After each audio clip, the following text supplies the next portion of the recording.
कहवा में जनमेले कन्हैया तो कहवा में बधैया बाजे हाँ। हे ललना का के कर मन हरसइले त के कर मन जुड़ा गईले हो। हे ललना के मन हरसइले त के कर मन जुड़ा गईले हो। गोकुला में जल में ले कन्हैया तो मथुरा में बधैया बाजे हो। गोकुला में जल में ले कन्हैया तो मथुरा में बधैया बाजे हो। ए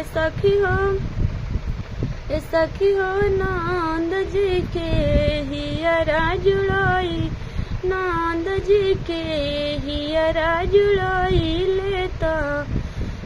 सखी हो नंद जी के मन हरसइले तो यशोदा के हियरा जुड़ा गईले हो। सखी हो नंद जी के मन हरसइले तो यशोदा के हियरा जुड़ा गईले हो।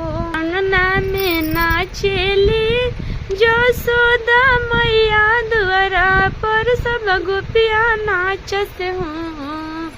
अंगना में नाचेली कन्हैया यशोदा मैया द्वारा पर सब गोपिया नाचत हो।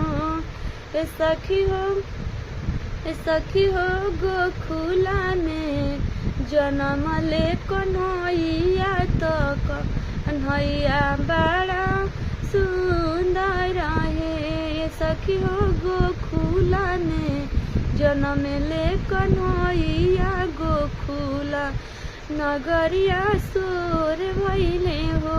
है सखी हो गोकुला में जन्म ले कन्हैया गोकुला नगर सोर भइले हो।